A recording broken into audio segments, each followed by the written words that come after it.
কতক্ষণ লাগবে? আশা করি এর চেয়ে তাড়াতাড়ি শেষ হয়ে যাবে। নো নিড টু ওয়ারি, ঠিক আছে, নো নিড টু ওয়ারি।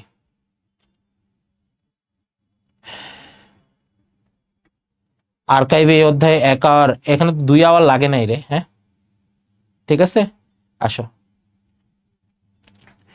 একটু ব্রেক নাও, ঠিক আছে, তোমরা একটু ব্রেক নাও, নো নিড টু ওয়ারি, একটু 2 মিনিটের একটা ব্রেক নাও, ঠিক আছে, 2 মিনিটে একটু ব্রেক নাও। এত প্রাণীর আচরণ নিয়ে এত টেনশন করো না, প্রাণীর আচরণ এত ইম্পর্টেন্ট কিছু না। ইউ টেক 2 মিনিট ব্রেক, আমি ঠিক 2 মিনিট পরেই শুরু করব, ওকে? এখন 10টা 43 বাজে, আমি 10টা 45-এ শুরু করব, ওকে?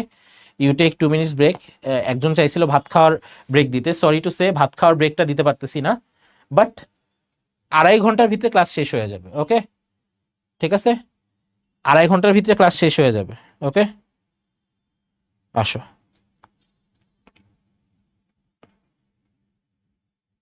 আসো।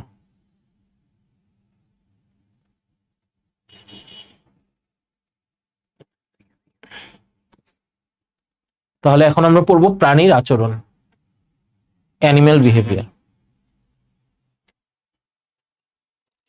তিরিশ উৎপাদক, সকল শাকসবজি যা আছে সবই তো উৎপাদক, ঠিক আছে? খাদ্য শৃঙ্খলে উৎপাদক হচ্ছে যাদের আমরা খাই, তারা হচ্ছে উৎপাদক, ঠিক আছে? আর আমরা হচ্ছে কি, মানে খাদকের প্রথম শ্রেণীর খাদক, যারা উৎপাদকদের খায় তারা হচ্ছে প্রথম শ্রেণীর খাদক, যারা প্রথম শ্রেণীর খাদকদের খায় তারা হচ্ছে দ্বিতীয় শ্রেণীর খাদক, যারা দ্বিতীয় শ্রেণীর খাদকদের খায় তারা হচ্ছে তৃতীয় শ্রেণীর খাদক, যারা সবার উপরে থাকে তাদেরকে বলা হয় অ্যাপেক্স প্রেডিটর বা সর্বোচ্চ খাদক, তাদেরকে বলা হয় সর্বোচ্চ খাদক, ঠিক আছে? এইটা, এই না এই চ্যাপ্টার তো শেষ, নতুন চ্যাপ্টার শুরু করতে যাচ্ছি। হ্যাঁ, নতুন চ্যাপ্টার শুরু করতে যাচ্ছি। এই চ্যাপ্টার সময় কম লাগবে, হ্যাঁ, এই চ্যাপ্টার সময় কম লাগবে।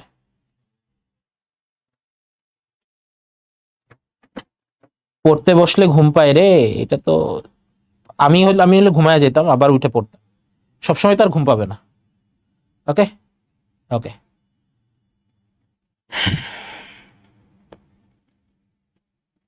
ওকে,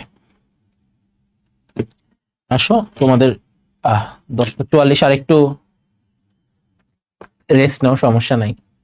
প্রাণীর আচরণ খুব বেশি বড় চ্যাপ্টার না, ঠিক আছে, বাট এখান থেকে কিছু 2-1টা টপিক আছে খুবই গুরুত্বপূর্ণ, যেমন ট্যাক্সিস, ঠিক আছে? এই চ্যাপ্টার থেকে যদি একটা টপিক পড়ো সেটা হবে ট্যাক্সিস, এই চ্যাপ্টার থেকে যদি একটা টপিক পড়ো সেটা হবে ট্যাক্সিস, ট্যাক্সিস থেকে কোশ্চেন আসার সম্ভাবনা অনেক বেশি, থেকে যদি একটা টপিক পড়ো সেটা হবে ট্যাক্সিস, ওকে? ঠিক আছে, আসো, আমাকে প্রশ্ন করতে ভালো লাগে, আচ্ছা করবা, নো প্রবলেম।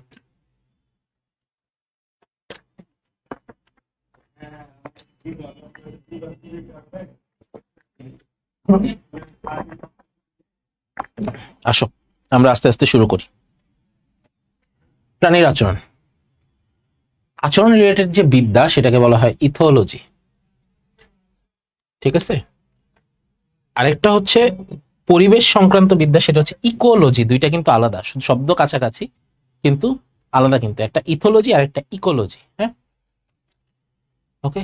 তাহলে ইথোলজির যে প্রধান প্রধান বিজ্ঞানী, এখানে প্রধান প্রধান বিজ্ঞানীদের নাম এই জায়গায় উল্লেখ করা আছে। আচরণের প্রকৃতি, ঠিক আছে? এই ক্ষেত্রে তোমার অনেক কিছু আছে, কিন্তু এই ক্ষেত্রে আমরা ইম্পর্টেন্ট জিনিসগুলোতে চলে যাব। আসো, প্রকৃতি, প্রাণীর আচরণের প্রকৃতি কি রকম হতে পারে? এখানে সবগুলো জিনিস আমাদের জন্য ইম্পর্টেন্ট না, কিছু কিছু জিনিস ইম্পর্টেন্ট। 1 নাম্বার, প্রাণীর আচরণ প্রজাতি নির্দিষ্ট। তুমি যেরকম আচরণ করবা, কুকুর একরকম আচরণ করবে, ঠিক আছে, অন্যরা অন্য এক রকমের আচরণ করবে, ঠিক আছে? এক একজনের আচরণ এক এক রকমের হবে। তাহলে মানুষের আচরণ একরকম, কুকুরের আচরণ একরকম, বিড়ালের আচরণ একরকম, গরিলার আচরণ একরকম, পিঁপড়ার আচরণ একরকম, ঠিক আছে? এটা এটা বিভিন্ন ধরনের। আরেকটা কি, প্রাণীর আচরণ অভিযোজনিক, অর্থাৎ কোনো ভিন্ন পরিস্থিতির সম্মুখীন হলে এই আচরণ কিন্তু চেঞ্জ হতে পারে। যেমন তোমরা ফ্রি টাইমে যেভাবে পড়াশোনা করছো, হয়তো দিনে 1-2 ঘন্টা পড়াশোনা করছো, কিন্তু এখন যখন পরীক্ষা সামনে চলে আসছে, ঠিক আছে, তখন কি হয়েছে? তখন তোমাদের উপরে পড়ার প্রেশার বেড়ে গেছে না? তখন তোমাদের কি পড়ার প্রেশার বেড়ে গেছে, তোমাদের এখন কি করা লাগতেছে? অভিযোজন করা লাগছে, অ্যাডাপ্টেশন করা লাগতেছে। এই কারণে তোমরা তোমাদের কি করছো, পড়াশোনা বাড়ায় দিচ্ছ। এটা কি? এটা হচ্ছে অভিযোজন। দেখো, কিছু কিছু ক্ষেত্রে ছন্দময়তা থাকে বা জৈবিক ঘড়ি থাকে, এটা আমাদের ভেতরে ফিক্স করা। যেমন তুমি যদি কি থাকে, যদি তোমার রাতের অন্ধকার হয়ে যায়, আমাদের এখানে তো আসলে এখন দিন রাত লাইটের কারণে আমাদের পরিস্থিতি চেঞ্জ হয়ে গেছে। যখন ইলেকট্রিসিটি আবিষ্কার হয় নাই ওই সময়ের কথা যদি তুমি তুলনা করো, তাহলে রাত যখন চলে আসতো আমাদের বডিটা তখন এমনভাবে অ্যাডজাস্টেড, আমাদের বডি এটা আমাদের বডির ভিতরে, আমাদের জেনেটিক্সের ভিতরে ঢোকানো, যে দিনের বেলা আমরা জেগে থাকবো, রাতের বেলা ঘুমায় যাবো। তখন যখন অন্ধকার চলে আসতো অটোমেটিক ঘুম চলে আসতো। এখন আমাদের কি হয়েছে, এই লাইটিং টাইটিং থাকার কারণে আমাদের এই বায়োলজিক্যাল ক্লকটা কিন্তু আসলে আগের মতো নাই। তাহলে এটা আমাদের জন্য জানা লাগবে। প্রাণীর আচরণ, এটা না, প্রাণীর আচরণ সাধারণত মোটিভেশন বা প্রেষণাজাত। এই ক্ষেত্রে মোটিভেশন কি, আমি যদি তোমাকে বলি যে তুমি যদি ভালো মতো পড়ো তাহলে তুমি ঢাকা মেডিকেলে চান্স পাবা, এই কথা শোনার পর তুমি কি করবা? এই কথা শোনার পর তুমি তোমার পড়াশোনার স্পিড বাড়ায় দিবা, তাহলে তোমার আচরণে চেঞ্জ চলে আসলো। এটাই কি, এটা হচ্ছে মোটিভেশন। তাহলে এখানে এই জিনিসগুলো একটু ইম্পর্টেন্ট, এটা আমাদের মনে রাখা লাগবে। উদ্দীপনা বা স্টিমুলাস, এই যে যে জিনিসটা আমাদের আচরণকে প্রভাবিত করতে পারে সেটাই হচ্ছে উদ্দীপনা বা স্টিমুলাস। ঠিক আছে, তাহলে যেমন এখন যদি তোমাকে বলি, এখন তোমার পড়াশোনা আমি বাড়াইতে চাইতেছি, ঠিক আছে, কোনো ক্ষেত্রে আমি তোমার পড়াশোনাকে বাড়াইতে চাইতেছি, তাহলে এই ক্ষেত্রে আমি তোমার বলতে পারি তুমি যদি পড়াশোনায় ভালো করো তাহলে তুমি ঢাকা মেডিকেলে চান্স পাবা। তখন তোমার আব্বু তোমাকে বললো তুই যদি ঢাকা মেডিকেলে চান্স পাস তোকে আমি একটা ল্যাপটপ দিব, তাহলে এটাই দিবে, আরে ল্যাপটপ দিবে ভালো তো, বা আরো ভালো জিনিস, তাহলে আইফোন 16 দিবে। তো ওই আইফোন 16 এর কথা শুনে তুমি একদম উড়ুম ধুরুম পড়াশোনা শুরু করে দিস, ঠিক আছে, তো এখন 17 চলে আসছে না, তাহলে 17 দিয়ে দিবে তোমাদের, ঠিক আছে, তো 17-এর আশায় তুমি একদম ধুমায় পড়াশোনা শুরু করলা, তাহলে সেই ক্ষেত্রে হচ্ছে উদ্দীপনা। কিন্তু আরেকজনের বলতে পারে যে তুই যদি মেডিকেলে চান্স না পাস, তোর পিঠের চামড়া তুলে দিব, ছেলেদের সাধারণত এটা বলবে, ঠিক আছে, তাহলে ছেলেদের তো সাধারণত এটা বলবে যে পিঠের চামড়া তুলে দিব, ঠিক আছে, এটাও কিন্তু উদ্দীপনা। আবার মেয়েদের বলতে পারে যে তোরা যদি মেডিকেলে চান্স না পাস তোকে ধরে রিক্সাওয়ালার সাথে বিয়ে দিয়ে দিব, বলবে না এটা, ঠিক আছে, মেডিকেলে চান্স না পাইলেও তোমাদের ভালো জায়গায় বিয়ে হবে, no need to worry, but বাপ মা ভয় দেখাবে যে মেডিকেলে চান্সটা পেলে রিক্সাওয়ালার সাথে ধরে বিয়ে দিয়ে দিব।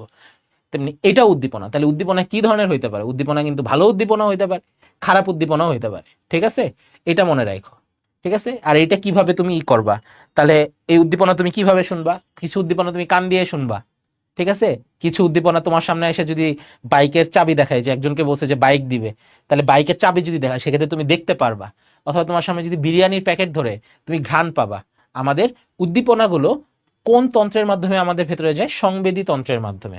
সাধারণত আমাদের উদ্দীপনাগুলো সংবেদী তন্ত্রের মাধ্যমে কি হচ্ছে, সংবেদী তন্ত্রের মাধ্যমে উদ্দীপনাগুলো আমাদের বডিতে ঢোকে। ওকে, তাহলে আমাদের বডির উদ্দীপনা, অভ্যন্তরীণ উদ্দীপনা থাকে, বহি উদ্দীপনা থাকে, ঠিক আছে। বাহ্যিক উদ্দীপনাগুলো আলো, তাপ, শব্দ, গন্ধ, এগুলো ইত্যাদি। মানুষের ক্ষেত্রে ইন্দ্রিয় কয় ধরনের? এই যে এইটা হচ্ছে 5 ধরনের ইন্দ্রিয়, এই ধরনের 5 ধরনের সেন্সটা আমরা এই জায়গায় পেয়ে থাকি। এই চ্যাপ্টারটা এত ইম্পর্টেন্ট না, আমি আগেই বলে রাখি, এই চ্যাপ্টারটা এত ইম্পর্টেন্ট না, কিছু সিলেক্টিভ টপিক খুব ইম্পর্টেন্ট, সেই টপিকগুলো দেখে যেতে হবে, সেই টপিকগুলো আমি বলবো। এখন পর্যন্ত সেই ইম্পর্টেন্ট টপিক আমাদের আসে নাই, ঠিক আছে। হ্যাঁ, এই ক্ষেত্রে উদ্দীপনা কয় ধরনের? 3 ধরনের। একটা হচ্ছে মোটিভেশন বা প্রেরণাদায়ক উদ্দীপনা। এই প্রেরণা বাহ্যিকও হতে পারে, অভ্যন্তরীণও হতে পারে, বাস বেশি কিছু জানার দরকার নেই এখান থেকে। ওকে, রিলিজিং বা নির্গমন উদ্দীপনা। ছেলেরা মোটামুটি শিওর থাকো, তোমাদের কাউকে বলবে না তোরা যদি মেডিকেলে চান্স না পাস তোদের বিয়ে দিয়ে দিব, ছেলেদের এটা বলবে না, 100% শিওর, মেয়েদের বলবে, ছেলেদের বলবে না, ঠিক আছে। রিলিজার হচ্ছে কি? মূল কাজটা করা, ঠিক আছে, রিলিজার হচ্ছে মূল কাজটা করা। তাহলে মূল কাজটা হচ্ছে রিলিজিং উদ্দীপনার মাধ্যমে হয়ে থাকে, ঠিক আছে। তাহলে এই ক্ষেত্রে লরেন্স সবসময় রিলিজার শব্দের প্রয়োগ করেন। এখানে খুব বেশি কিছু আমাদের এখানে জানার দরকার নাই। আর টার্মিনেটিং মানে হচ্ছে সমাপ্তকারী উদ্দীপনা, সমাপ্তকারী উদ্দীপনা, ঠিক আছে। তোমার খাওয়া দাওয়া শেষ, ঠিক আছে, তোমার খাওয়া দাওয়া শেষ, তাহলে খাওয়া দাওয়া শেষের টাইমে যেটা চলে আসে সেটা হচ্ছে টার্মিনেটিং উদ্দীপনা। বা তোমার পরীক্ষার হলে লেখা শেষের দিকে যেটা থাকে সেটা হচ্ছে টার্মিনেটিং উদ্দীপনা। এই ক্ষেত্রে শুধু নামগুলো জানা তুলনামূলক ইম্পর্টেন্ট, এত বেশি কিছু এখান থেকে কোশ্চেন আসবে না। ঠিক যেমন এই যে একটা টপিক, এত বড় টপিক দিয়ে রাখছে, এখান থেকে কোশ্চেন আসার সম্ভাবনা খুবই কম, ঠিক আছে।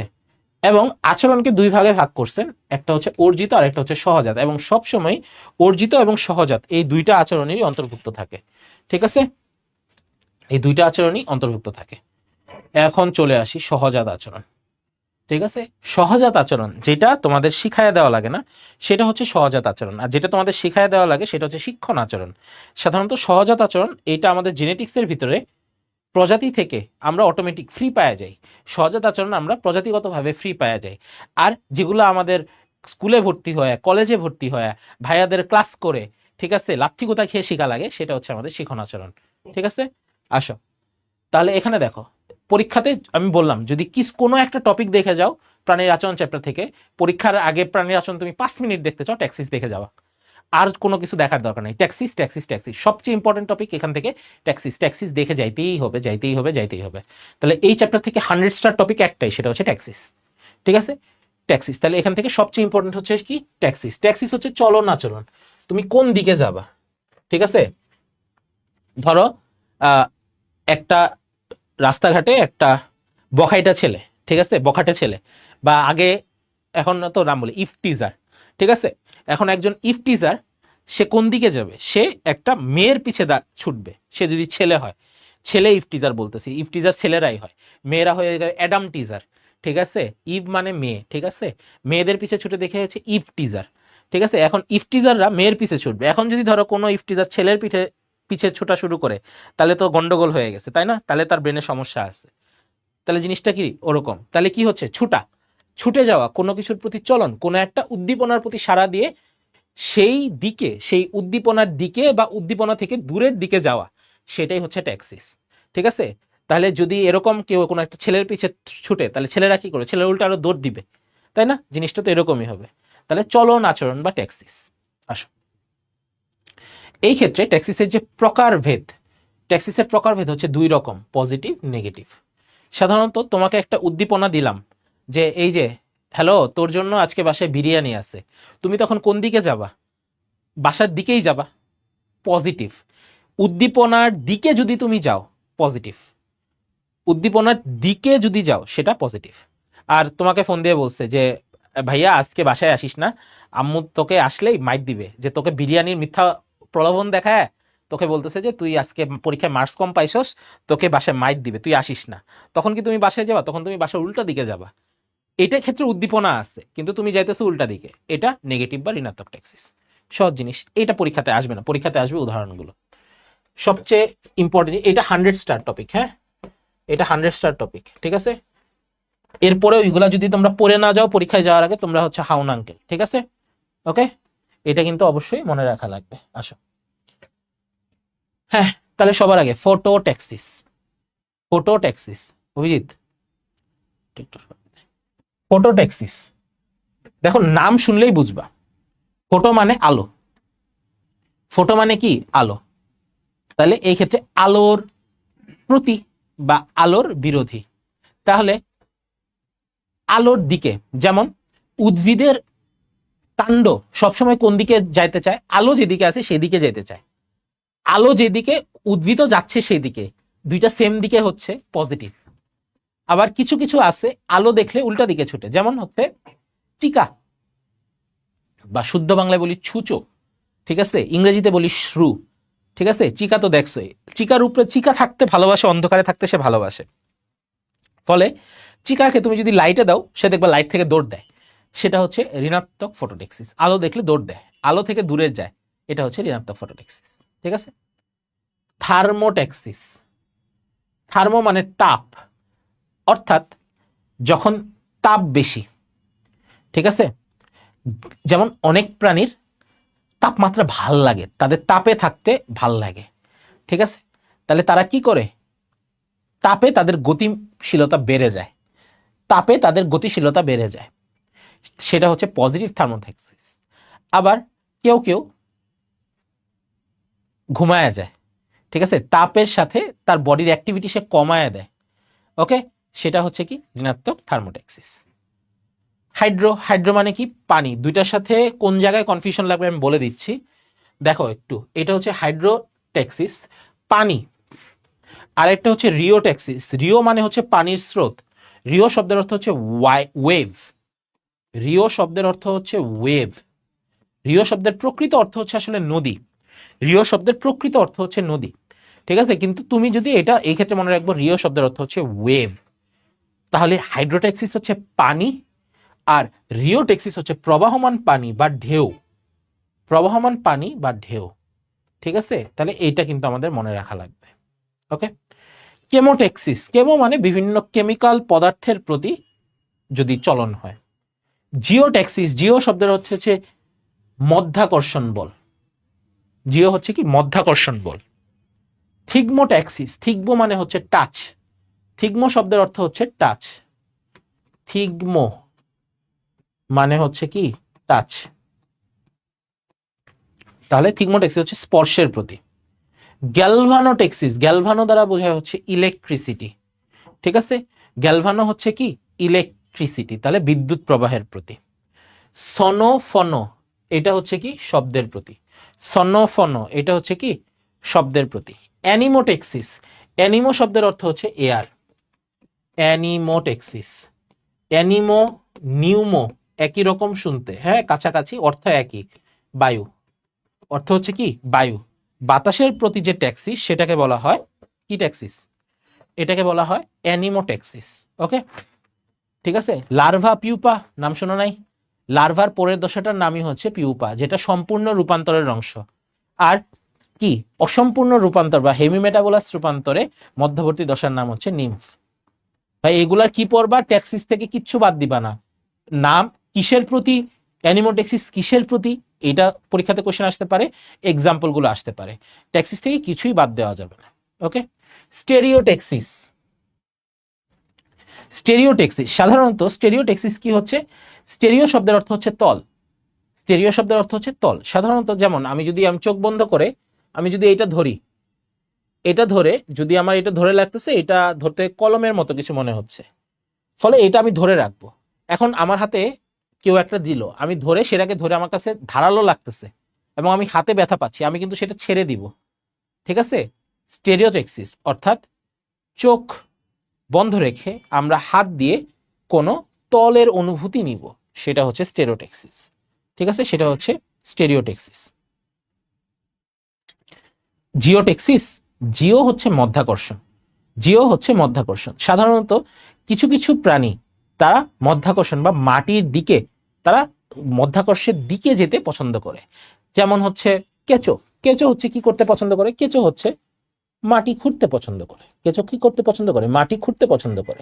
এখন সে বুঝবে কিভাবে মাটি কোন দিকে, মাটি সেই ক্ষেত্রে গ্র্যাভিটি বা মধ্যাকর্ষণ তাকে সাহায্য করবে।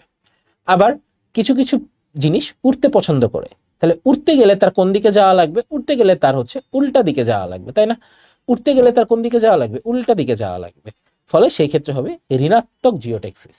আর যখন তুমি পৃথিবীর মধ্যাকর্ষণ শক্তির দিকে যাবা, সেটা হয়ে যাবে পজিটিভ জিওটেক্সিস। দেখো এখানে এই উদাহরণগুলোই থাকবে। ঠিক আছে, তাহলে উপরে নামা নিচে ওঠা, তাহলে উড়ার ক্ষেত্রে দেখো এক্সাম্পল গুলো দেখো, মধ্যাকর্ষের বিপরীতে যখন তুমি যাচ্ছ সেটা হচ্ছে নেগেটিভ জিওটেক্সিস। তারপরে দিকমুখিতার ভিত্তিতে এখানে আরো 5 ধরনের আছে, ভেরি ইম্পর্টেন্ট। ক্লাইনোটেক্সিস, মেনোটেক্সিস, নেমোটেক্সিস, টেলোটেক্সিস, প্রোপোটেক্সিস। তাহলে দেখো এই জায়গাটাও কিন্তু অনেক ইম্পর্টেন্ট আমাদের এক্সামের জন্য, এই জায়গাটাও আমাদের এক্সাম্পের জন্য ইম্পর্টেন্ট। বিড়াল কি ধনাত্মক থার্মোটেক্সিস হবে, বিড়ালে এটা আসলে তো ডিপেন্ড করে কার প্রতি উদ্দীপনা। ঠিক আছে, বিড়ালের ক্ষেত্রে কি, বিড়ালের কি গরম ভাল লাগে, হ্যাঁ বিড়ালের যদি শীতে কি করে, শীতে বিড়াল কম্বলের কাছে এসে ঘুমায় থাকে, তাই না, তাহলে সেটা কি ঋণাত্মক থার্মোটেক্সিসের একটা উদাহরণ। হ্যাঁ, আসো তার পরবর্তীতে আমরা দেখি, এই জায়গাটাও ভেরি ভেরি ইম্পর্টেন্ট। তাহলে সবার আগে এই ক্ষেত্রে ইম্পর্টেন্ট কি, সবার আগে আমি যেটা আলাদা করে দিই সেটা হচ্ছে নেমোটেক্সিস। নেমো শব্দের অর্থ স্মৃতি, নেমো শব্দের অর্থ স্মৃতি। যেমন কুকুর বা বিড়াল, তাকে যদি তোমার পোষা বিড়াল হয়, তাহলে তাকে একটা নির্দিষ্ট দূরত্ব পর্যন্ত তুমি যদি রেগুলার আনা নেওয়া করো, তারপরে কি হবে, ঠিক আছে, আজমল স্যারের বইয়ে লেখা উপরে উঠা ধনাত্মক জিওটেক্সিস, উপরে উঠা তো জীবনেও ধনাত্মক জিওটেক্সিস না, এটা তো কমন সেন্সেই বলে দেয়। তাহলে কিছু জিনিস যেগুলো তুমি কমন সেন্স দিয়ে বলতে পারো যে না এটা এটা হবে না, সেই ক্ষেত্রে তুমি তোমার কমন সেন্সটা প্রয়োগ করবা। ওকে, পানিতে শব্দ হলে তো মাছ দূরে চলে যায়, এই পানিতে শব্দ হলে মাছ দূরে চলে যায়, এটা কোনটার, সোনোটেক্সিস, এই যে সবগুলাই তো চলে যায় এরকম না, ঠিক আছে। এখানে দেখো মাছ দিয়েই তারা উদাহরণ দিছে, ঠিক আছে, মাছ দিয়েই উদাহরণ দিছে।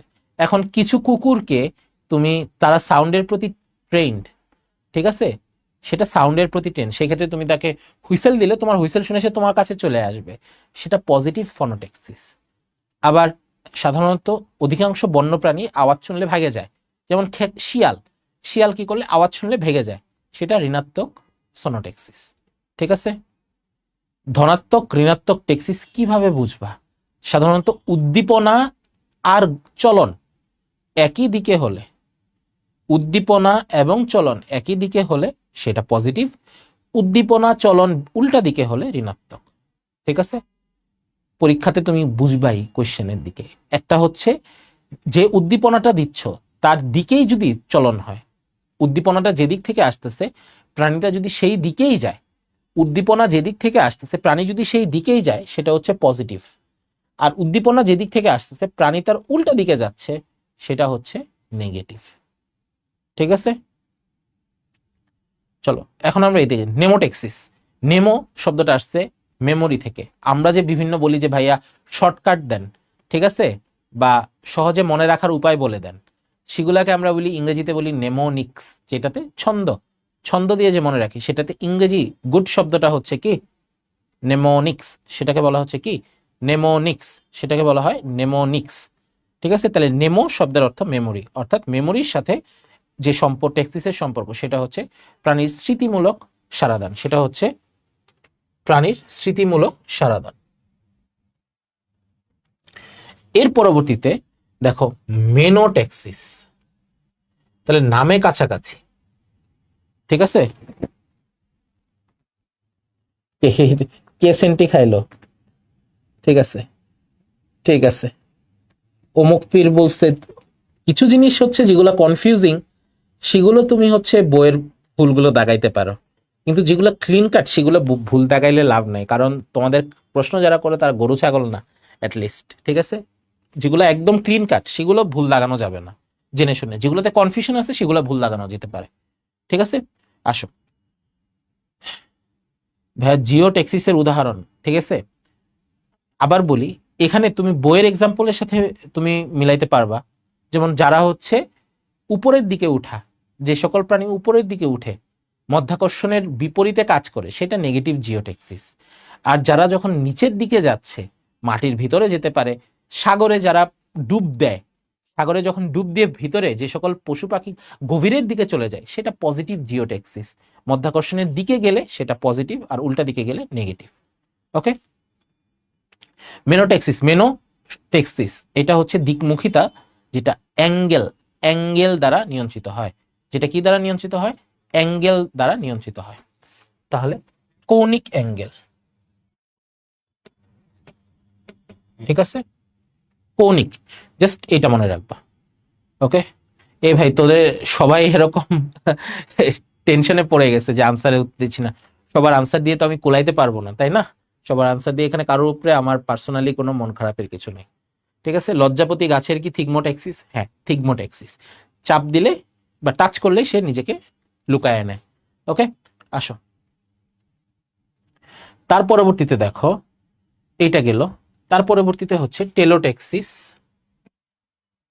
ট্রোপোটেক্সিস, ক্লাইনোটেক্সিস, এই তিনটা একসাথে, ঠিক আছে।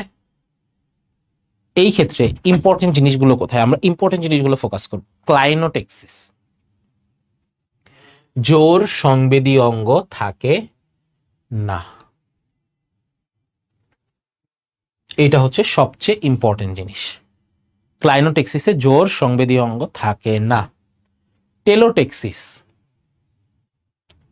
জোর সংবেদী অঙ্গ থাকে, আর এই ক্ষেত্রে জোর সংবেদী অঙ্গ থাকে।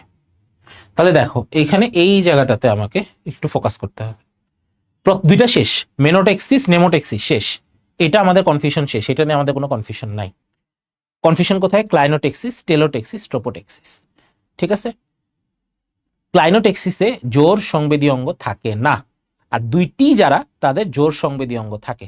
জোর সংবেদী অঙ্গ কি? যেমন অ্যান্টেনা, এই যে অ্যান্টেনা থাকে, ঘাস ফড়িং এর যে অ্যান্টেনা থাকে, সেটা হচ্ছে জোর সংবেদী অঙ্গ।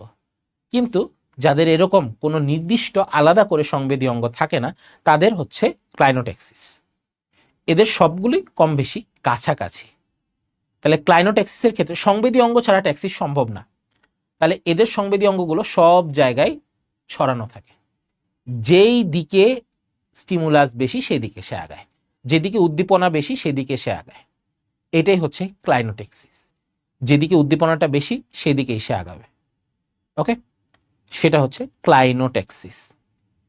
টেলোট্যাক্সিস, টেলো শব্দের অর্থ কি? টেলোমিয়ার। টেলো শব্দের অর্থ এন্ড বা শেষ। টেলো শব্দের অর্থ হচ্ছে শেষ।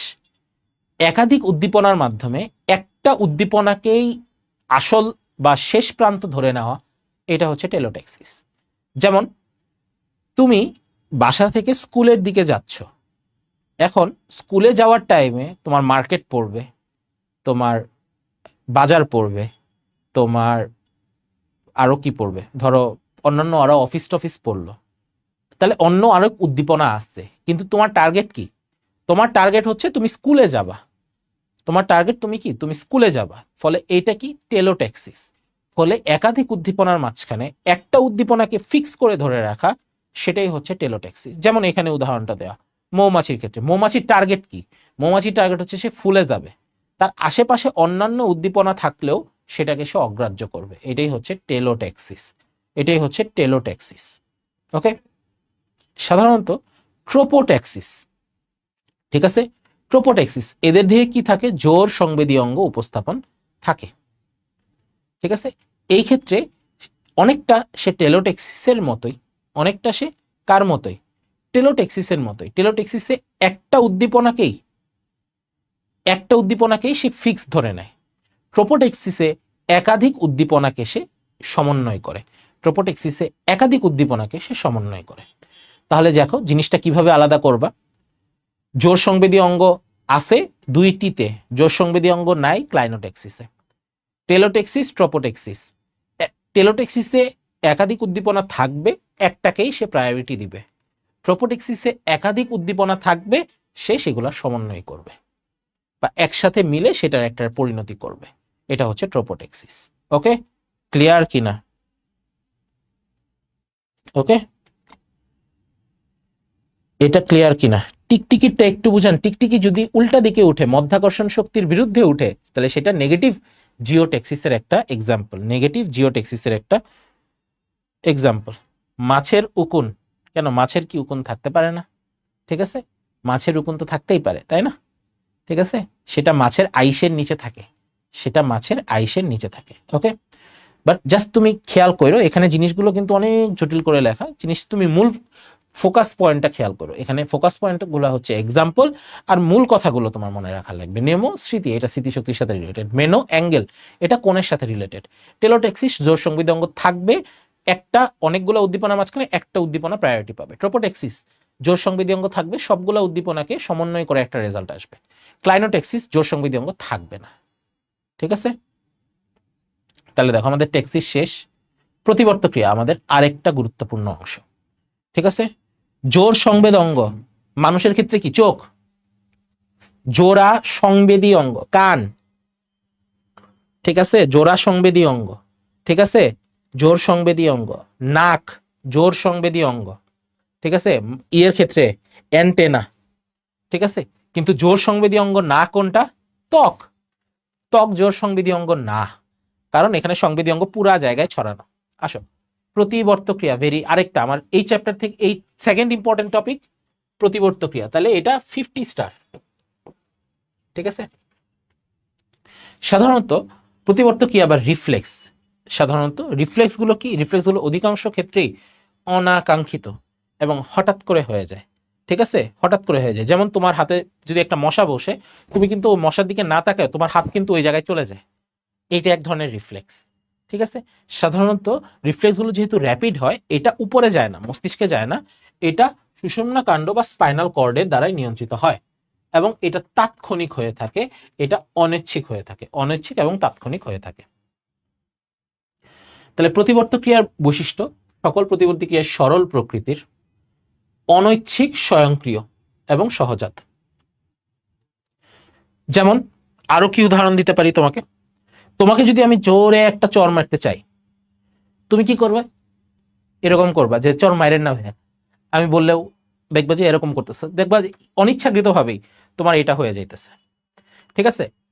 আবার আমি যদি তোমাকে কি করতে চাই, ধরো আমি যদি তোমার গায়ে তোমাকে যদি ধরো পানি ঢেল দিতে চাই, তুমি কি করবা?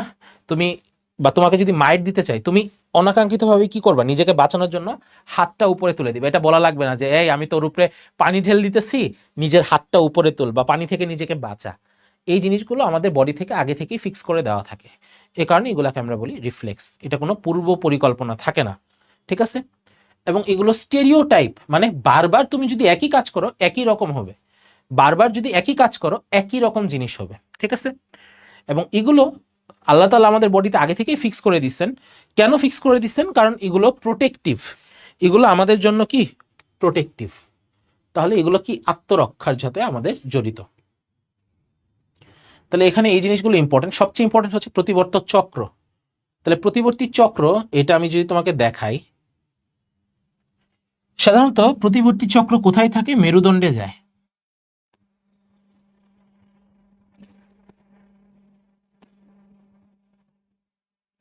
এটা ধরো একটা মেরুদণ্ডের গঠন। ঠিক আছে? হ্যাঁ, আগুনের উপরে হাত দিলে সরে আসে। ঠিক আছে? তো ধরো এই জায়গাতে আমার ত্বকে কি থাকে? সংবেদী অঙ্গ থাকে, যেটাকে আমরা বলি রিসেপ্টর। ত্বকে মশা বসলো বা ত্বকে আগুন দিলাম, সেখান থেকে উদ্দীপনা একটা পথ বা অন্তর্বাহী পথ হয়ে আলটিমেটলি কোথায় যাচ্ছে? কোথায় যাচ্ছে এটা? মেরুদণ্ডে যাচ্ছে। এটা মেরুদণ্ড। এটা হচ্ছে মেরুদণ্ড না বলে এটাকে আমি বলি সুষুম্না কাণ্ড, স্পাইনাল কর্ড। এটা হচ্ছে স্পাইনাল কর্ডে যাচ্ছে এবং স্পাইনাল কর্ড থেকে উদ্দীপনাটা তারপরে বের হয়ে আসতেছে। ঠিক আছে? তাহলে উদ্দীপনাটা স্পাইনাল কর্ডে নিয়ে যায় কোন স্নায়ু? উদ্দীপনা স্পাইনাল কর্ডে নিয়ে যাবে কোন ধরনের স্নায়ু হবে? এটা উদ্দীপনাটাকে স্পাইনাল কর্ডে নিয়ে যাচ্ছে, এটা কোন ধরনের স্নায়ু হবে? এটা হবে সংবেদী স্নায়ু। আর স্পাইনাল কর্ড থেকে উদ্দীপনাটা বের হয়ে আসতেছে, এটা হবে চেষ্টীয় বা মোটর স্নায়ু। এই ক্ষেত্রে উদ্দীপনাটা কই যাবে? উদ্দীপনা যাবে পেশিতে, এবং পেশি সচেতন হয়ে তখন কি করবে? হাতড়ে নাড়ায় মশাটাকে মেরে ফেলবে। এটা হচ্ছে স্পাইনাল কর্ডে রিফ্লেক্সের পাথওয়ে। এখানে জিনিসগুলো এটাই মনে রাখা লাগবে। হ্যাঁ, তাহলে গ্রাহক, অন্তর্বাহী পথ, কেন্দ্র কি সুষুম্না কাণ্ড, বহির্বাহী পথ প্রভাবিত অঙ্গ। জাস্ট হেডলাইন গুলো আমাদের জন্য ইম্পর্টেন্ট। একই পাশাপাশি ধাপগুলো লাগবে না, প্রকারভেদ ভেরি ভেরি ইম্পর্টেন্ট। এটা 100 স্টার। ঠিক আছে? সহজাত প্রতিবর্ত ক্রিয়া কয় প্রকার? 3 প্রকার। এটাই আমাদের লাগবে। একটা হচ্ছে সুপারফিশিয়াল প্রতিবর্ত, একটা হচ্ছে গভীর বা ডিপ প্রতিবর্ত, একটা হচ্ছে ভিসেরাল প্রতিবর্ত বা আন্তর্জন্তীয় প্রতিবর্ত। ভিসেরাল প্রতিবর্তগুলো কোথায় হয়? আমাদের বডির ভিতরে যে অঙ্গ আছে সেই অঙ্গগুলোতে ভিসেরাল প্রতিবর্ত হয়। হার্টে, পাকস্থলীতে, ফুসফুসে, বডির ভেতরের অঙ্গে যেগুলো হয় সেগুলো হচ্ছে ভিসেরাল প্রতিবর্ত। গভীর বা ডিপ প্রতিবর্ত এটা সাধারণত হয় টেন্ডনে বাড়ি দিলে। টেন্ডনে বাড়ি দিলে যেই পেশির টেন্ডনে তুমি বাড়ি দিচ্ছ সেই পেশিটা সংকুচিত হয়। টেন্ডনে বাড়ি দিলে যে পেশিতে তুমি বাড়ি দিচ্ছ সেই পেশিটা সংকুচিত হয়। তাহলে এইটা তুমি যদি ডাক্তারের কাছে গিয়ে থাকো কখনো, ডাক্তার এই পরীক্ষা করে তোমার দেখে থাকতে পারে। তোমাকে হাঁটু ঝুলিয়ে বসতে বলা হয় বা হাঁটুটা রাখতে বলা হয়, তোমার হাঁটুর ঠিক বাটি প্যাটেলার নিচে একটা টেন্ডন থাকে, সেটাকে বলা হয় প্যাটেলার টেন্ডন। ডাক্তার তোমার প্যাটেলার টেন্ডনে বাড়ি দেয়, সেই প্যাটেলার টেন্ডনে যখন বাড়ি দিবে দেখবা অনাকাঙ্ক্ষিতভাবেই তোমার পাটা নড়ে উঠছে। সেটা হচ্ছে ডিপ প্রতিবর্ত বা গভীর প্রতিবর্ত। ঠিক আছে? আর সুপারফিশিয়াল প্রতিবর্ত এগুলো সাধারণত চামড়ার রিফ্লেক্স, চামড়ায় যখন কোনো কিছু করি সেটার যে প্রতিবর্ত ক্রিয়া হয় সেটাকে বলা হয় সুপারফিশিয়াল প্রতিবর্ত। ঠিক আছে? তাহলে এইখানে এক্সাম্পল গুলো আমাদের জানা থাকা লাগবে। আসো তাহলে এটা আমাদের হয়ে গেল। আর অর্জিত প্রতিবর্ত আমাদের এত লাগবে না। হ্যাঁ, এখন আসো সহজাত বা স্বভাবজাত আচরণ বা ইনস্টিংক্টস ইজ অলওয়েজ জন্মগত, এবং এগুলো সাধারণত আমরা চেঞ্জ করতে পারি না। ইনস্টিংক্টস এতটা গুরুত্বপূর্ণ না পরীক্ষার জন্য, পরীক্ষার জন্য যেটা গুরুত্বপূর্ণ সেটা হচ্ছে ফিক্সড অ্যাকশন প্যাটার্ন। পরীক্ষার জন্য গুরুত্বপূর্ণ কোনটা? Fixed action pattern, fixed action pattern এটা আমাদের লাগবে। এবং দেখো এফএপির বৈশিষ্ট্য, এইটার একটা ইম্পর্টেন্ট টপিক,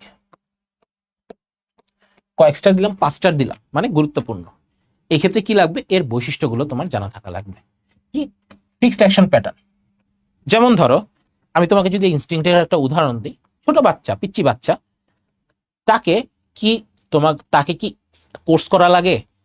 তাকে কি, যে ছোট বাচ্চা জন্মের একদিন কি কোর্স করবে সে? মায়ের বুকের দুধ কিভাবে খেতে হয় কোর্স ফি কত? 1000 টাকা। এই 1000 টাকা না দিলে সে মায়ের বুকের দুধ খাইতে পারবে না। এরকম কি কোর্স দিয়ে তার শেখা লাগে মায়ের বুকের দুধ খাওয়া? লাগে না। কিন্তু কোর্স দিয়ে কি শেখা লাগতেছে? পড়াশোনা শেখা লাগতেছে।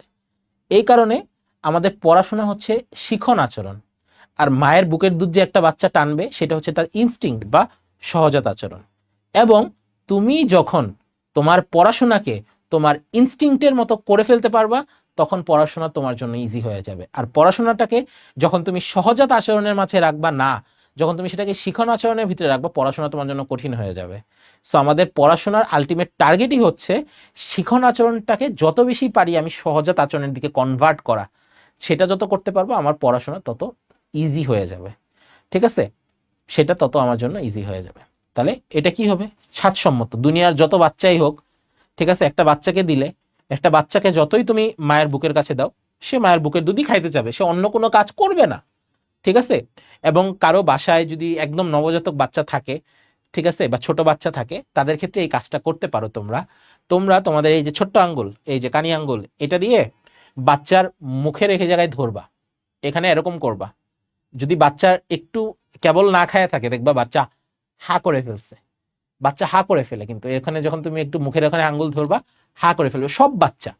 এবং তুমি যদি আঙ্গুলটা ভিতরে দাও, আঙ্গুলটা যদি ভিতরে দাও, সে অনেক জোরে সে আঙ্গুলটাকে টানা শুরু করবে, সে অনেক জোরে আঙ্গুলটাকে টানা শুরু করবে। ওকে, ঠিক আছে। হাতের কনুইয়ের নিচে একটা জায়গায় টোকা দিলে পুরো হাত ঝনঝন করে উঠে, এটা কি? এই জায়গায় তোমার স্নায়ু, আলনার নার্ভ, সেই জায়গায় টোকা লাগে, এই কারণে তখন পুরো হাত ঝনঝন করে ওঠে। ঠিক আছে। আঙ্গুল দিলে তো খেয়ে ফেলে, এক্স্যাক্টলি। ঠিক আছে। এবং এইটা প্রত্যেক বাচ্চার ক্ষেত্রে সেম। এটাকেই বলা হয় ছাদসম্মত বা স্টেরিওটাইপি। একই কাজ করবা, বারবার একই রেজাল্ট পাবা। সার্বজনীনতা, দুনিয়ার যত বাচ্চা, Bengali, Chinese, Indian, American, UK, Antarctica, Russia, North Korea, দুনিয়ার, ঠিক আছে, ধরো তোমাদের কোনো ভাতিজি বা ভাতিজা আর কিম জং উনের কোনো ছেলে মেয়ে, সবারই একই রিফ্লেক্স পাবা, কারো কোনো আলাদা রিফ্লেক্স পাবা না। সর্বজনীনতা, ব্যক্তিগত অভিজ্ঞতা বহির্ভূত। ঠিক আছে, এটা আগে থেকেই সবসময় ফিক্স করা। ঠিক আছে, ফলে এদের ক্ষেত্রে এই জিনিসটা কখনো চেঞ্জ হবে না। যেমন আমি যদি বলি যে একজন যায়, 2টা বাচ্চা দিছি, যে ধরো আমি যায় মুখে আঙ্গুল দিলাম, আবার অন্তর যায় মুখে আঙ্গুল দিল, আবার রিজভি যায় মুখে আঙ্গুল দিল, মাইনুল যায় মুখে আঙ্গুল দিল। আমাদের 4 জনের ক্ষেত্রে আলাদা কোনো কিছু পাবো না। আমরা 4 জনই বলবো, এসে আমি বলবোই যে সে কি করছে, আমার আঙ্গুলে টান দিছে। ঠিক আছে, এগুলার কি এক্সাম্পল আসবে এক্সামে? এক্সাম্পল আসে এখানে। এফএপির ক্ষেত্রে বৈশিষ্ট্যগুলো আসবে, নিচের কোনটি এফএপির বৈশিষ্ট্য নয়, এই টাইপের কোশ্চেন আসবে, এক্সাম্পল গুলো আসবে, এর বাইরে আর কিচ্ছু আসে না সাধারণত এখান থেকে। তাহলে ব্যক্তিগত অভিজ্ঞতা বইতে আমরা 4 জন গেলেই একই এক্সাম্পল পাবো। ঠিক আছে। ঘুমের সময় হঠাৎ করে মনে হয় যেন পিছলে হয়ে পড়ে, এটা সাধারণত আমাদের স্বপ্ন বা এটার সাথে রিলেটেড। হ্যাঁ, আসো আরেকটা হচ্ছে ব্যালিস্টিকনেস। ঠিক আছে, ব্যালিস্টিকনেস গতিশীলতা। ব্যালিস্টিকনেস সাধারণত হচ্ছে গতিশীলতা। এই ক্ষেত্রে তুমি বাচ্চার পরিস্থিতি পরিবর্তন করো। বাচ্চাকে হিমালয়ের পাহাড়ে নাও, বাচ্চাকে অ্যান্টার্কটিকার শীতে নাও, বাচ্চাকে সাহারা মরুভূমির গরমে নাও, যেখানেই নাও বাচ্চা বুকের দুধ টানবেই। ঠিক আছে। এবং একনিষ্ঠতা, সাধারণত এগুলো একটা ফিক্সড কাজের প্রতি হয়ে থাকে, একটা ফিক্সড কাজের প্রতি হয়ে থাকে। দেখো fixed action pattern, fixed action pattern, যে কোনো একটা কাজ সে এক মুহূর্তে করবে, এটাই। তাহলে এরকম কি টুনটুনির পাখির বাসা নির্মাণ, এটা জাস্ট হেডলাইনটা, আর কিছু জানার দরকার নেই, জাস্ট হেডলাইনটা আমরা জানবো। তার পরবর্তীতে সহজাত আচরণের এক্সাম্পল গুলো আমরা এখান থেকে জানবো, যেমন হচ্ছে চামচ ঠুটি কাদা খোঁচা। এটার বৈজ্ঞানিক নামটা তুমি জানতে পারলে ভালো, না জানতে পারলে কোনো অসুবিধা নাই, ঠিক আছে। এরা বিপন্ন প্রাণী। এরা কি বিপন্ন প্রাণী? তাহলে জাস্ট এক্সাম্পল গুলো, ঠিক আছে। তার পরবর্তীতে, ঠিক আছে, হ্যাঁ, বোবা জিন ধরা, এটাকে আমরা বলি স্লিপ প্যারালাইসিস, ঠিক আছে। স্লিপ প্যারালাইসিস, সেটার নাম হচ্ছে স্লিপ প্যারালাইসিস। তুমি সার্চ দিও, তুমি পেয়ে যাবা। এটা সাধারণত একটা ডিসঅর্ডার, যে ক্ষেত্রে আমার বডিতে ঘুমের মধ্যে আমাদের সাডেন হঠাৎ করে একটা অল্প সময়ের জন্য আমাদের হাত পা আমরা নাড়াইতে পারি না, বা আমাদের মনে হয় যে আমাদের বুকের উপরে কেউ চাপ দিয়ে বসে আছে, একটা সাফোকেটিং ফিলিং হয়, ঠিক আছে। এটাকে বলা হয় স্লিপ প্যারালাইসিস, ঠিক আছে। এটা মেডিকেলি এক্সপ্লেইনড একটা টার্ম। শীতে পাখির মাইগ্রেশন বা পরিযান, তাহলে শীতের পাখিদেরকেও শিখায় দেয় কি, এই পাখি যে শীতকাল হয়েছে ওই জায়গায় চলে যাও। তারা নিজেরাই এটা তাদের ভিতরে ফিক্সড, ঠিক আছে।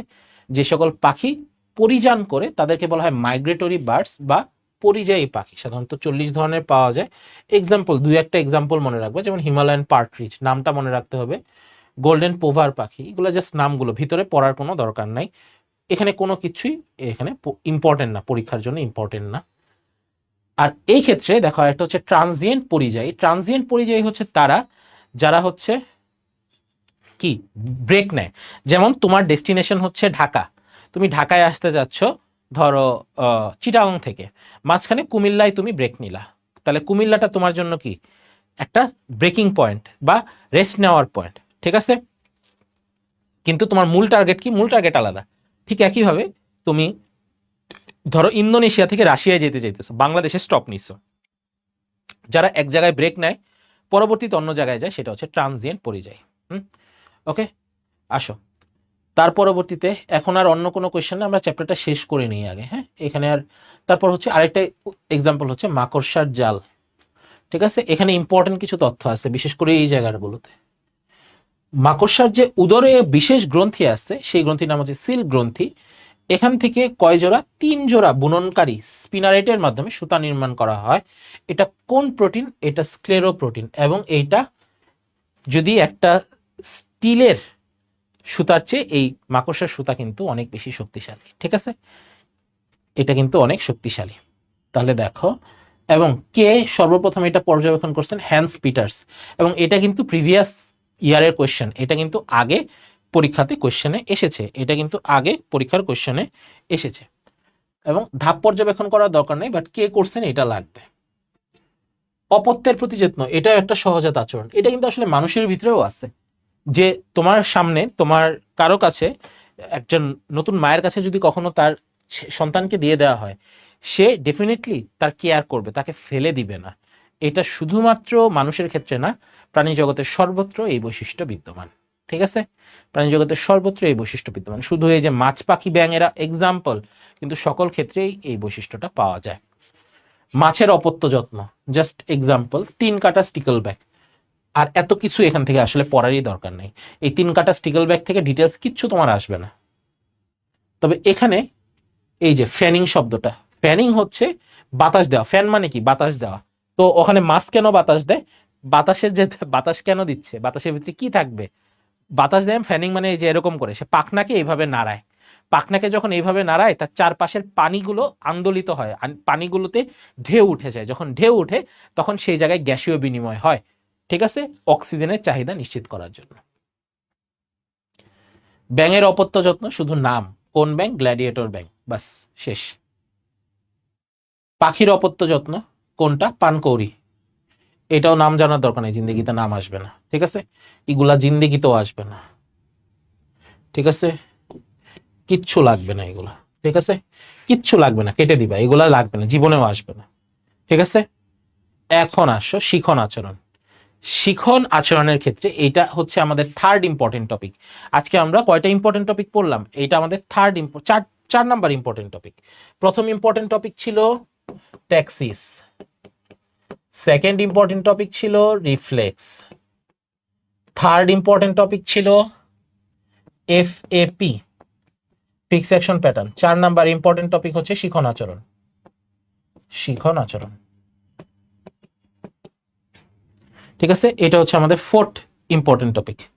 হ্যাঁ, এই চ্যাপ্টারের জন্য বললাম তো ট্যাক্সিসটা বই থেকে পড়ো, বাকিগুলো তুমি যেখান থেকে পড়ো ডাজন্ট ম্যাটার, ঠিক আছে, বাট ট্যাক্সিসটা বই থেকে পড়তে হবে, ট্যাক্সিসটা ইম্পর্টেন্টলি পড়তে হবে, ট্যাক্সিস থেকে কোয়েশ্চেন আসবেই, ঠিক আছে।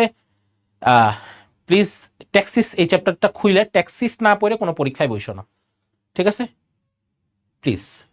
এই ক্ষেত্রে শিখনের বিভিন্ন এক্সাম্পলগুলো আমাদের জানা লাগবে, অভ্যাসজনিত কারণে, অনুকরণ করে, বাচ্চারা অনুকরণ করে শিখে, সাপেক্ষ প্রতিবর্ত আমরা এটা ডিটেলস পড়ব, চেষ্টা এবং ত্রুটির মাধ্যমে শিখন, অন্তর্দৃষ্টিমূলক শিখন যেটা হচ্ছে আমরা কোনো জিনিস পড়ার মাধ্যমে আমরা পাই, অন্তর্দৃষ্টিমূলক শিখন, এখানে জাস্ট জিনিসগুলোর হেডলাইনগুলো জাস্ট মনে রাখা, অভ্যাসজনিত শিখন এখানে ডিটেলস কিছু পড়ার নাই, যেটা অনুকরণ জাস্ট হেডলাইনগুলো পড়বা, এটা কিছু লাগবে না। প্যাভলভের তত্ত্ব, ফোর্থ ইম্পর্টেন্ট টপিক ইজ প্যাভলভের তত্ত্ব, শিখন আচরণের উদাহরণ, 5 নাম্বার প্যাভলভের তত্ত্ব, এটা লাগবে। প্যাভলভের তত্ত্ব, প্যাভলভের তত্ত্ব এখানে কি বলছে, এটা হচ্ছে সাপেক্ষ আচরণের একটা উদাহরণ, এটা হচ্ছে কিসের উদাহরণ, সাপেক্ষ আচরণের একটা উদাহরণ। সহজভাবে আমি যদি জিনিসটা ব্যাখ্যা করি, জিনিসটা খুবই সহজ, ঠিক আছে, এখানে জটিল করে বলা হয়েছে, জিনিসটা খুবই সহজ, তাহলে এটা আমি যদি একদম সিম্পলি তোমাদের বলি তাহলে জিনিসটা তোমার জন্য ইজিয়ার হয়ে যাবে, ঠিক আছে। তাহলে আসো জিনিসটা আমরা ইজিলি বুঝে ফেলি। তাহলে প্যাভলভ কি করছিল, প্যাভলভ একটা কুত্তা কে পালতো, প্যাভলভ কুত্তা না, প্যাভলভ কুত্তা পালতো, ঠিক আছে। এখন কুত্তাই হোক মানুষই হোক, ঠিক আছে, তাকে যদি তার একটা জিনিস থাকে যেটা কোনো কিছুর উপরে নির্ভরশীল না, তার কোনো একটা জিনিস যেটা কোনো কিছুর উপরে নির্ভরশীল না, এটার নাম হচ্ছে কি সারা, অনপেক্ষ সারা। এই জায়গায় একটু মনোযোগ দিয়ে আমার কথাগুলো শুনুন, তাহলেই বুঝে যাবে। যেমন কারো সামনে যদি খাবার ধরো, বা তোমার ফেভারিট খাবার ধরো, তুমি ক্ষুধার্ত, তোমার মুখ দিয়ে লালা চলে আসবে, এটা তুমি নিয়ন্ত্রণ করতে পারবা না, এটা তোমার নিয়ন্ত্রণের বাইরে। বা তোমার চোখে যদি আমি আলো ফেলি, তোমার চোখে যদি আমি আলো ফেলি, তোমার চোখটা ছোট হয়ে আসবে, এটা তুমি নিয়ন্ত্রণ করতে পারবা না, ঠিক আছে। তোমাকে যদি আমি থাপ্পড় মারতে চাই, তোমার চোখ এরকম হয়ে যাবে, এরকম করবা, সেটা কি তোমাকে শেখানো লাগেনি, এগুলো জিনিসগুলো হচ্ছে অনপেক্ষ।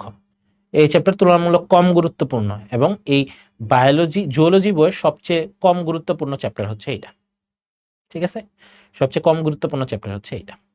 এই জিনিসটা হচ্ছে অনপেক্ষ সারা। প্যাভলভ যে কাজটা করছে, কুকুরের সামনে খাবার দিচ্ছে, তাহলে কি হচ্ছে, কুকুরের সামনে খাবার দিলে কুকুরের লালাকরণ হবে, এটা কোনো কিছু দ্বারা নিয়ন্ত্রিত না, এটা অনপেক্ষ সারা, এটা সহজাতাচরণ, এটা তাকে শেখানো হয়নি।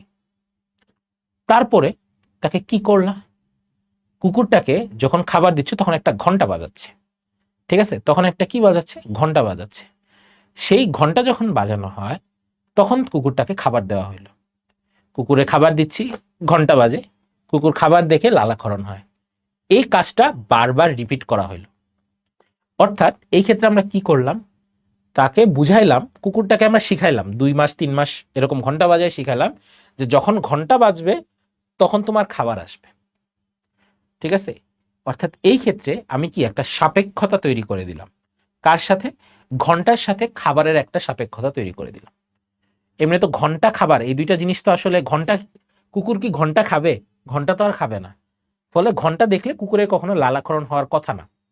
কিন্তু আমরা এতক্ষণ এত কষ্ট করে কুকুরকে শিখাইলাম যে যখন ঘন্টা বাজবে তখন তোর খাবার আসবে, অর্থাৎ এটাতে আমি দুইটার মাঝখানে একটা সাপেক্ষ সম্পর্ক তৈরি করে দিলাম। এবং যখন একটা দিন, একটা সময় যদি কুকুরটা যদি জাস্ট ঘন্টা বাজাইলাম, খাবার দিলাম না, সেই সময় কুকুরের লালাকরণ হবে, কারণ কুকুরটা ওই টাইমে অভ্যস্ত হয়ে গেছে যে ঘন্টা বাজলে খাবার আসে, ঘন্টা বাজলে খাবার আসে, ঘন্টা বাজলে খাবার আসে। এটা হচ্ছে শিখন আচরণ বা সাপেক্ষ আচরণ। এটাকে বিজ্ঞানী প্যাভলভ এটা আবিষ্কার করছেন দেখে এটাকে বলা হয় প্যাভলোভিয়ান কন্ডিশনিং, এটাকে বলা হয় প্যাভলোভিয়ান কন্ডিশনিং। সাপেক্ষ আচরণের অপর নাম হচ্ছে কন্ডিশনিং, তোমাকে একটা নির্দিষ্ট জিনিসে অভ্যস্ত করে তোলা, এটাকেই বলা হচ্ছে কন্ডিশনিং, ঠিক আছে। তোমাদের মাঝখানে অনেকেই থাকবে, দেখবা যারা পড়াশোনা ছাড়া থাকতে পারে না, যাদের পড়াশোনা করতে খুব ভাল লাগে, তারা নিজেদেরকে ওইভাবে কন্ডিশন করে ফেলছে, তারা নিজেদেরকে ওইভাবে কন্ডিশন করে ফেলছে, তাদের মাঝখানে প্যাভলোভিয়ান কন্ডিশনিং হয়ে গেছে, ঠিক আছে। আবার কি হচ্ছে, যেমন তোমাদের মাঝখানে তোমরা যদি কেউ কোনো একটা নির্দিষ্ট কাজ করো, কোনো যদি একটা নির্দিষ্ট কাজ করো এবং সেই কাজে তোমাদের যদি বারবার রিওয়ার্ড দেওয়া হয়, যেমন তুমি একটা পরীক্ষায় ভালো করতেছো, পরীক্ষায় ভালো করলে তোমাকে পরীক্ষাটা ভালো করার জন্য তোমাকে একটা করে লজেন্স দেওয়া হয়, ঠিক আছে? এই লজেন্সের আশায় তুমি পরীক্ষাটা ভালো করতেছিলে, এখন তখন আলটিমেটলি কি হয়ে যাবে, একটা টাইমে এসে লজেন্স ছাড়াও তোমার পরীক্ষা আলটিমেটলি কি হয়ে যাবে, ভালো হয়ে যাবে। সো দ্যাট ইজ কন্ডিশনিং, এই জিনিসটাকে বলা হয় কন্ডিশনিং। কি করে করব ভাইয়া এমন, এটার একটাই উপায় যেটা আমরা তোমাদের সবসময় বলি, রিভিশন, রিভিশন, রিভিশন। এই কুত্তাটাকে যদি তুমি একদিন ঘন্টা বাজায় পরের দিন বলতো যে লালা বের কর, ঘন্টা বাজাইলে লালা বের হবে, ওই কুত্তার জিন্দেগিতেও লালা বের হইতো না। কুকুরটাকে যখন আমি লালা বের করাইতে চাইছি, তাকে 2 থেকে 3 মাস টানা লালা বের করানোর জন্য ঘন্টা বাজায় খাবার দিতে হইছে, তারপরে 2 মাস পরে এসে তার কন্ডিশনিং হয়েছে। সো তোমরা যদি বলো যে ভাইয়া কন্ডিশনিং কেমনে করব, কন্ডিশনিং করার জন্য রিভাইস, রিভাইস, রিভাইস। যত ঘন্টা বাজাবা, তোমার ব্রেনের নিউরনগুলোর ঘন্টা যত বাজাবা, তোমার ব্রেনের নিউরনের ঘন্টা কেমনে বাজাবা, তোমার ব্রেনের নিউরনের ঘন্টাগুলো যত বাজাবা, পরীক্ষার হলে যায় সেই নিউরনগুলো কন্ডিশন হয়ে যাবে। কিন্তু এই নিউরনের ঘন্টাটা কেমনে বাজাবে, নিউরনের ঘন্টাটা বাজাবে রিভিশনের মাধ্যমে। That's why you need revision, revision, revision. চলো তাহলে এইটা হয়ে গেল, এবং আমাদের last important topic, that is সামাজিক আচরণ বা অল্ট্রুইজম। আমাদের লাস্ট ইম্পর্টেন্ট টপিকটা হচ্ছে অল্ট্রুইজম। তাহলে এই চ্যাপ্টার থেকে যদি কিছু পড়ো, এই টপিকগুলো পড়তে হবে। অল্ট্রুইজম, এই টপিকগুলো পড়তে হবে। তাহলে আসো অল্ট্রুইজমটা পড়ি। অল্ট্রুইজম হচ্ছে সাহায্য, পারস্পরিক সাহায্যকারী সম্পর্ক, ঠিক আছে? ঠিক আছে, অল্ট্রুইজম হচ্ছে পারস্পরিক সাহায্যকারী সম্পর্ক। যেমন মানুষ যদি একজন মানুষ অন্য মানুষকে সাহায্য করে, সেটা অল্ট্রুইস্টিক বিহেভিয়ার। যেমন মৌমাছির ক্ষেত্রে যে উদাহরণগুলো আছে সেগুলো অল্ট্রুইস্টিক বিহেভিয়ার, একজন আরেকজনকে সাহায্য করা, সেটাই হচ্ছে অল্ট্রুইজম। বিভিন্ন উদাহরণ আছে, মৌমাছি, বেবুনের উদাহরণ আছে, জাপানে ফলিজ মাকড়সা, ঠিক আছে? দেখো মারা কি করে, এই মাকড়সা কি করে, মাকড়সা যে বাচ্চা হয় সেটাকে তার নিজের কাছে রেখে দেয়, এবং আলটিমেটলি বাচ্চাগুলো যখন বের হয়, সে তার মায়ের দেহটাকে খাবার হিসেবে গ্রহণ করে, সে তার মায়ের দেহটাকেই খাবার হিসেবে গ্রহণ করে। সো দেখছো কত প্রাণীকুলে মাদের স্যাক্রিফাইস সব জায়গায় তুমি পাবা, ঠিক আছে? মায়েদের স্যাক্রিফাইস তুমি সব জায়গায় পাবা, ঠিক আছে? ফলে মাদের সবসময় সম্মান করবা। রক্তচোষা বাদুড় জাস্ট এক্সাম্পল গুলো, জাস্ট এটা রিডিং পড়লে হবে, এটা আলাদা করে তোমার যে খুব বেশি মনে রাখা লাগবে এরকম কিছু না, ঠিক আছে?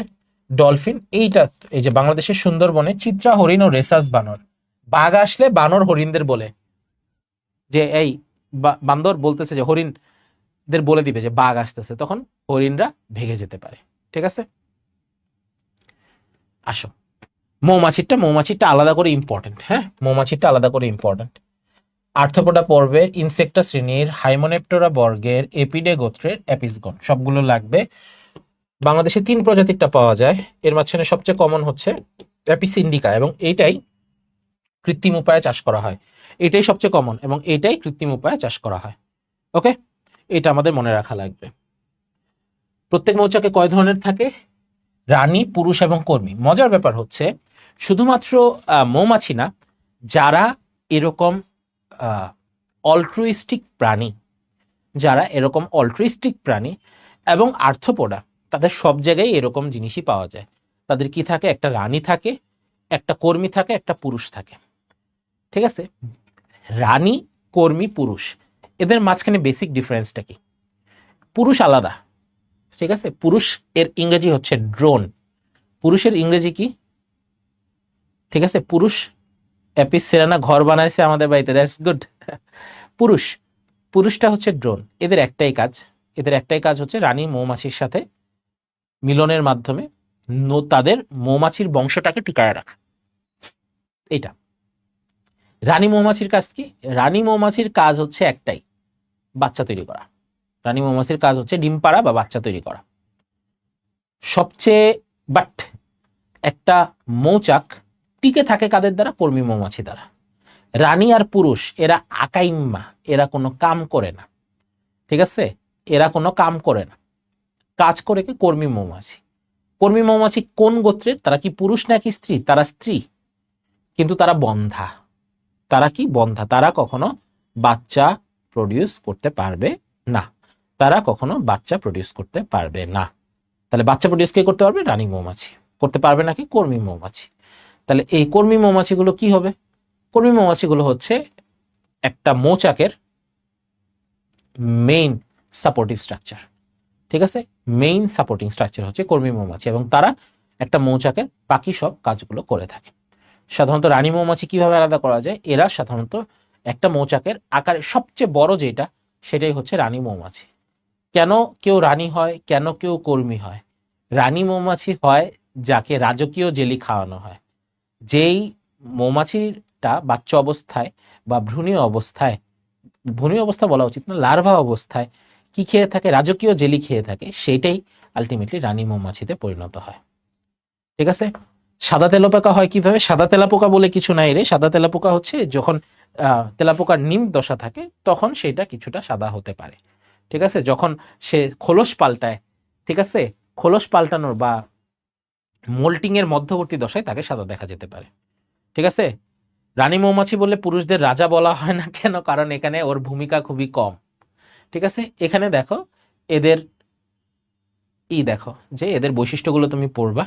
ঠিক আছে, সাধারণত দেখো দিনে 1500 থেকে 2000 ডিম পাড়তে পারে, বাট নিষিক্তকরণের জন্য কার লাগে? নিষিক্তকরণের জন্য পুরুষের সাহায্য লাগে। হ্যাঁ, ভবিষ্যতে দেখো কর্মী মৌমাছির খরিত নাইট্রোজেন সমৃদ্ধ রাজকীয় জেলি খেয়ে বড় হয়। ঠিক আছে, ফলে রানী মৌমাছিতে রূপান্তরিত হয়। এটাকে বলা হয় সুপার সিডিওর। 16 দিনের মধ্যে মৌমাছিরা রানীকে পূর্ণাঙ্গ করে তোলে। ঠিক আছে, যদি একাধিক রানী আসে তাহলে কি হবে? এক রানী আরেক রানীকে মেরে ফেলবে। এক জঙ্গলে একাধিক ভাগ থাকতে পারে না। ঠিক আছে, এখন তোমাদের যদি বলা হয় যে এক সিটে একাধিক প্রার্থী থাকবে, এটা তো সম্ভব না। আলটিমেটলি একজনকেই সিলেক্ট করা লাগবে, সবাইকে তো সিলেক্ট করতে পারবে না। ঠিক আছে, আর এই ক্ষেত্রে যেটা জানা লাগবে, রানী মৌমাছি কিন্তু অনেকক্ষণ বাঁচে, এবং রানী মৌমাছির প্রধান কাজ হচ্ছে ডিম পাড়া, এবং এইটা মৌচাকের সদস্যদের সঙ্গবদ্ধ রাখতে সাহায্য করে, সেটা হচ্ছে ফেরোমন। ভেরি ইম্পর্টেন্ট, এটা একটা লাইক এ হরমোন। এইটার প্রভাবেই অন্য মৌমাছিগুলো তাদের ফলো করে। ওকে, পুরুষ মৌমাছির নাম হচ্ছে ড্রোন। সাধারণত কলোনিতে 300 থেকে 3000 পর্যন্ত থাকতে পারে। এদের হুল থাকবে না, হুল থাকে শুধুমাত্র স্ত্রীদের। হুল থাকে কাদের? শুধুমাত্র স্ত্রীদের। এবং এখানে কি হয়? পুরুষ পার্থেনোজেনেসিস প্রক্রিয়ায় পুরুষ মৌমাছি সৃষ্টি হয়ে থাকে। ওকে, এদের কাজ হচ্ছে জাস্ট ডিমকে নিষিক্ত করা, অন্য কোনো কাজ নেই। ঠিক আছে, প্রকৃতিতে পুরুষরা অবহেলিতই। ঠিক আছে, প্রকৃতিতে পুরুষরা অবহেলিত, কারণ পুরুষদের কাজ কি? পুরুষদের কাজ হচ্ছে শুধুমাত্র স্পার্ম প্রডিউস করা, এবং স্পার্মটা আলটিমেটলি ফিমেল পার্টনারের কাছে দিয়ে দেওয়া। কারণ বাচ্চা রিয়ারিং এবং বাচ্চাকে বড় করার জন্য দায় দায়িত্ব সবসময় কাদের বেশি থাকে? সবসময় দায়িত্ব বেশি থাকে হচ্ছে মেয়েদের। এবং এই কারণে দেখবা বাংলাদেশে এবং পুরা বিশ্বে ছেলেদের গড় আয়ু হচ্ছে মেয়েদের গড় আয়ু বেশি। ঠিক আছে, সো এমনিই বেশি না, this has a biological basis. ঠিক আছে, এটা সবকিছুর কিন্তু বায়োলজিক্যাল বেসিস আছে। তাহলে দেখো কলোনির ক্ষুদ্রতম সদস্য, এরা বন্ধা, এরা প্রজননে অক্ষম। এদের কি থাকে? পরাগ ঝুরি থাকে, কারণ এবং রেণু চিরুনি থাকে। আলটিমেটলি এগুলা কেন থাকে? কারণ এরাই মূলত মধু আহরণ করে। এরাই মূলত কি আহরণ করে? মধু আহরণ করে। তাহলে পরাগ ঝুরি, রেণু চিরুনি, তারপর হচ্ছে মোম গ্রন্থি, প্রোবোসিস, এই সবগুলো কেন? প্রোবোসিস দিয়ে সে মধু টাইনে তুলবে, রেণু চিরুনি দিয়ে সে আলগা করবে, ফুলগুলোকে সে আলগা করবে, পরাগ ঝুরি দিয়ে সে পরাগ সংগ্রহ করবে, মোম গ্রন্থি দিয়ে সে মৌচাক বানাবে। আলটিমেটলি সব কাজ কে করে? কর্মী, নামেই তো বলা কর্মী। মূল কাজটা কে করবে? তারাই করবে। এটা এখান থেকে করবা, এই পার্থক্য পড়ে ফেলবা, ভেরি ভেরি ইম্পর্টেন্ট। মৌমাছি কিন্তু এভরিথিং, মৌমাছি রিলেটেড এভরিথিং এখানে কিন্তু ইম্পর্টেন্ট। রাজকীয় জেলি কর্মী মৌমাছির হাইপোফ্যারেঞ্জিয়াল ম্যান্ডিবুলার গ্রন্থি থেকে খরিত হয়। পুষ্টিকর খাদ্য যা রানী মৌমাছিকে রানী মৌমাছিতে পরিণত করে। এই কোনটাতে কি আছে এটা জানার দরকার নেই, হ্যাঁ, এর রাসায়নিক উপাদান লাগবে না। মৌমাছির জাস্ট হেডলাইন গুলো, শ্রম বন্টন। সাধারণত কর্মী মৌমাছিরা জাস্ট জন্মের পরপরই তারা কাজ শুরু করে। এরা হচ্ছে কাজের ভিতরে থাকে, এবং কাজের ভিতরে থাকতে থাকতে আলটিমেটলি কি হয়ে যায়? এরা মারা পড়ে। ঠিক আছে, কর্মীর মধ্যে কি পুরুষ মৌমাছি আছে? নো নো নো, পুরুষরা জাস্ট বসে থাকবে। হ্যাঁ, পুরুষরা জাস্ট বসে থাকবে। তাহলে শ্রম বন্টন, খাদ্যের যোগান, খাদ্যের জন্য এরা কাজ করবে, ভাব বিনিময়, এরা নিজেদের মধ্যে ভাব বিনিময় করে, বাট এবং কিভাবে ভাব করে, গন্ধবস্তু এবং বিশেষ নৃত্য ভঙ্গিময়। এদের দুই ধরনের নৃত্য পাওয়া যায়, একটা চক্রাকার, একটা হচ্ছে ওয়াগলিং নৃত্য। চক্রাকার হচ্ছে বৃত্তাকারে ঘোরা, আর ওয়াগল নৃত্য হচ্ছে সে এইভাবে এইভাবে সে ঘুরে, ওয়াগলিং ডান্স, এটাকে বলা হয় ওয়াগলিং ড্যান্স। ঠিক আছে, এই যে নৃত্য দু প্রকারের, চক্রাকার নৃত্য, ওয়াগল নৃত্য। চক্রাকার নৃত্যে 100 মিটার দূরত্বে যায়, আর ওয়াগল নৃত্যে ইংরেজি 8, ইংরেজি 4 না কিন্তু, এটা হচ্ছে 8, এটা হচ্ছে 8, ঠিক আছে। এর মধ্যে কত, 150 মিটারের বেশি দূরত্বে যেতে পারে। পরিষ্কার পরিচ্ছন্নতা, সাধারণত অ্যান্টিবায়োটিকের একটা আবরণ থাকে, এটা খুব বেশি ইম্পর্টেন্ট না। প্রতিরক্ষা, হেডলাইন, এগুলো রিডিং পড়বা, জাস্ট হেডলাইন গুলো থাকবে। সোয়ার্মিং মানে হচ্ছে একসাথে ঝাঁক বেঁধে উড়ে যাওয়া বা ঝাঁক বেঁধে কাজ করা, এটাকে বলা হয় সোয়ার্মিং। সাধারণত দেখবা মৌমাছি যদি কখনো কামড় দেয়, সাধারণত একটা সিঙ্গেল মৌমাছি কামড় দেয় না। মৌচাকে যদি কখনো কেউ ঢিল মারতে যায় না, মৌচাকে ঢিল মারলে তোমার পিছে অনেকগুলো মৌমাছি একসাথে ছুটে আসবে, অর্থাৎ এটা কি, এটাকে বলা হয় সোয়ার্মিং, একসাথে অনেকে মিলে অ্যাটাক করা। গণতান্ত্রিকতা, তাহলে এরাও কি করতে পারে, এরাও হচ্ছে কি গণ অভ্যুত্থান করতে পারে, এরাও জুলাই তৈরি করতে পারে। ঠিক আছে, সো যদি কোনো রানী স্বেচ্ছাচারী হয়ে যায়, সেই স্বেচ্ছাচারী রানীকে কর্মীরা কিন্তু মেরে ফেলতে পারে, ফুল ফুটায় মেরে ফেলে, এবং তারা কি করে অন্য নতুন রানীকে তখন সিলেক্ট করতে পারে। ঠিক আছে, তাহলে হাসিনা টাইপের যদি কোনো রানী থাকে, সে কিন্তু এই জায়গায় মারা পড়বে, এবং তখন অন্য রানী এই জায়গায় ডেভেলপ করবে। উত্তরাধিকার নির্বাচন তারাই সিলেক্ট করে, কর্মীরাই ভোট দিয়ে সিলেক্ট করে যে কাকে খাওয়াবো, যাকে রাজস্বিক জেলি খাওয়ানো হবে তাকেই সেই কিন্তু রানী হয়ে যাবে। রানীর বিরুদ্ধে বিদ্রোহ, চুরি ডাকাতি করলেও ঠিক আছে তাকে মেরে ফেলবে। স্বেচ্ছাচারী মানে হচ্ছে যদি কোনো রানী তার কর্মীদের এমন কোনো কাজ করতেছে যেটা কর্মীদের এগেনস্টে, ঠিক আছে, সাধারণত রানীর দেহ থেকে মানে রানীর পরিচর্যা সবকিছু করতেছে, কিন্তু রানী যদি এমন কাজ করা শুরু করে, ঠিক আছে, সব খাবার একটা মৌচাকে, তাদের তো খাবার খেয়ে টিকে থাকতে হয়, একটা মৌচাকে যতগুলো খাবার থাকলো তার সবই রানী খেয়ে ফেললো বা পুরুষরা খেয়ে ফেললো, পুরুষদের দেওয়া হলো, কর্মী মৌমাছিরা নিজেদের জন্য পর্যাপ্ত খাবার পেলো না, তাহলে এটা কতদিন তারা মেনে নিবে? সবসময় তো তারা মানবে না। যখন দেখতেছে যে না খাবার পর্যাপ্ত পাচ্ছি না, তখন তারা সেই রানীকে আর মেনে নেয় না, তখন তারা আলটিমেটলি সেই রানীকে মেরে ফেলে। ওকে, সো এই চ্যাপ্টারটাতে এতটুক পর্যন্তই। ঠিক আছে, আমি যেগুলো দাগায়া দিছি এগুলাই পড়বা, কি পড়বা, এইগুলা পড়বা, এইটা, ঠিক আছে, জাস্ট এইটা। অ্যালট্রুইজমের ভিতরে মৌমাছি ডিটেলসে পড়বা, এর বাইরে কিছু পড়ার দরকার নেই, ঠিক আছে, এর বাইরে কিছু পড়ার দরকার নেই। ঠিক আছে, চুরি ডাকাতি তো আসলে ওইভাবে করে না। চুরি ডাকাতি কিভাবে করে, এই যে ধরো ওখানে তো সুন্দর মতো ডিস্ট্রিবিউট করা থাকে সবকিছু, ওখানে সবকিছু সুন্দর মতো ডিস্ট্রিবিউট করা থাকে, ভাগ করা থাকে, যে রানীর জন্য এতটুকু খাবার, কর্মীদের জন্য এতটুকু খাবার। সেই রানী যদি অতিরিক্ত লোভী হয়ে কর্মীদের খাবার খেয়ে ফেলে, তখন কর্মীরা তাকে ছাড়ে না। ঠিক আছে, 1-2 দিন হয়তো মেনে নেয়, তারপরে কর্মীরা তাকে মেরে ফেলে। রানী কি ডিম পেড়ে দেয়? রানীর কাজ একটাই, ডিম পাড়া, আর কোনো কাজ নাই। রানীর কাজ হচ্ছে খাবে, দাবে, ডিম পারবে, আর কোনো কাজ নেই। ঠিক আছে, আর সব কাজ করবে কে? কর্মী মৌমাছি, কর্মীরা সব কাজ করে থাকে। ঠিক আছে, সো এই চ্যাপ্টারটা শেষ, খুব বেশি ইম্পর্টেন্ট না।